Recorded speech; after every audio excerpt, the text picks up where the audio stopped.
I want to talk to you guys all today. I want to talk to you guys today about why thorium reactors are better than our current nuclear uranium reactors. So, some background information.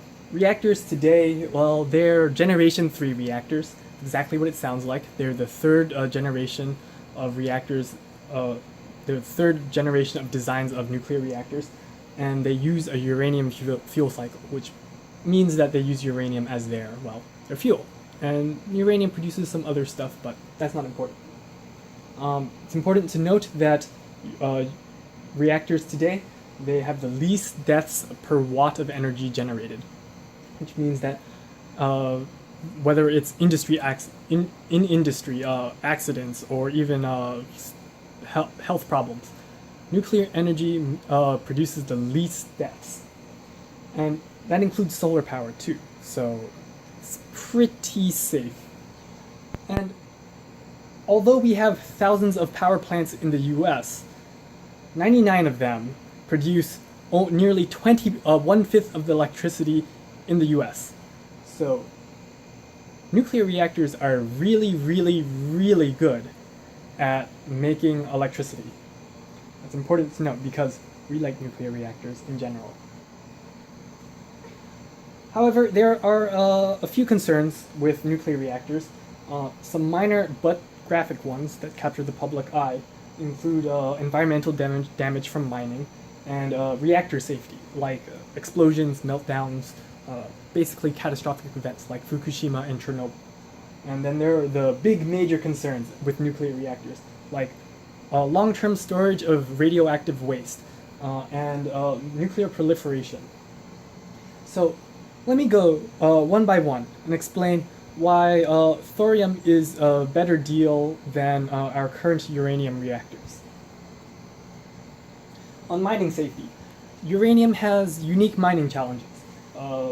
When uranium undergoes something called radioactive decay, which basically means it spontaneously produces radiation that's, well, bad for people. And so workers at a uranium mine need to be careful about too much radiation. And when the uranium undergoes decay, it also produces radon gas, which is, for all intents and purposes, a poisonous gas that's in the mine with the miners. So workers also need to worry about that. And on top of all of that, there's the chance that if an accident happens at a uranium mine, radioactive dust could get out of the mining area and into the surrounding community. And well, radioactive dust and radiation causes cancer, so that would be kind of bad for anybody nearby the mine.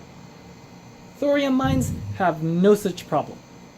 Thorium doesn't undergo radioactive decay, so it doesn't form any other products. If there's an accident, it's totally fine to be around for the miners. They don't have to worry about radiation. They don't have to worry about any byproducts.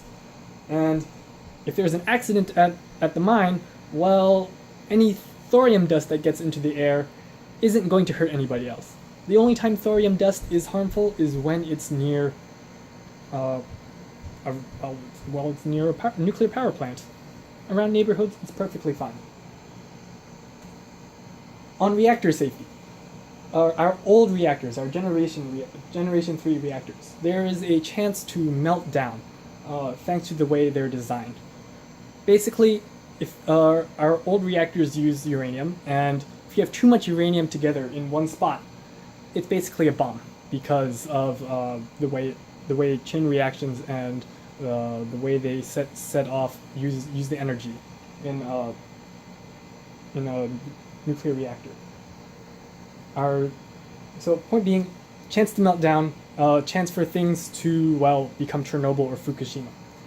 With fast reactors, one of the newer Generation 4 designs, it utilizes fast neutrons. So don't have time to explain what fast neutrons really are, other than, well, the upshot of fast neutrons means that any nuclear reactions in a fast reactor happen much faster than normal, which means that if something goes wrong at a fast reactor, you're not going to really have time to respond to it until it's too late.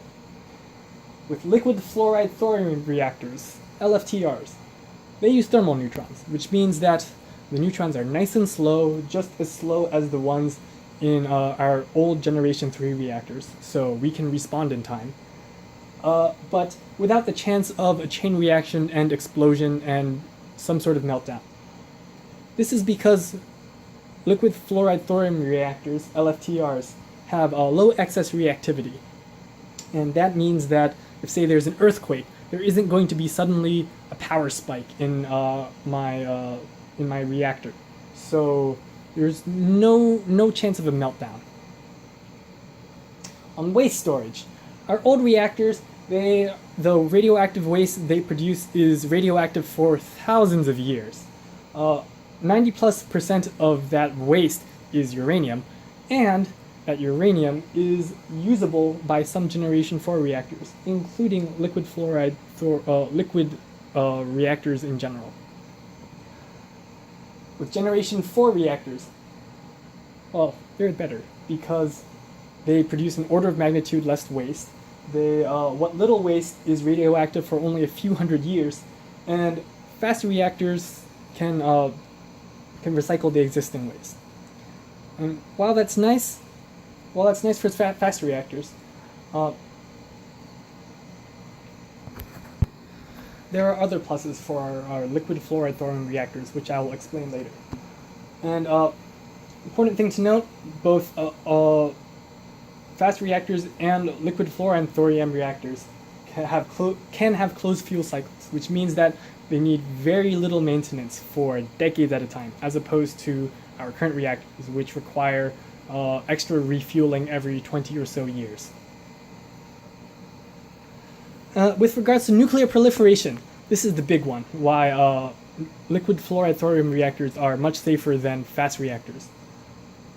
Well, first of all, anybody can create nuclear weapons, with or without a reactor. Reactors just make it a little easier, because it's there. You can produce plutonium if you have, if you have any uranium reactor, including fast reactors. They can produce plutonium fairly easily, and so yeah, you can make a bomb like that. With thorium though, it's proliferation resistant because it doesn't produce plutonium, it doesn't produce much of anything else, and there's really only one way to make a viable bomb with thorium reactors, and that's to extract the proactinium in the fuel and let it sit and turn into usable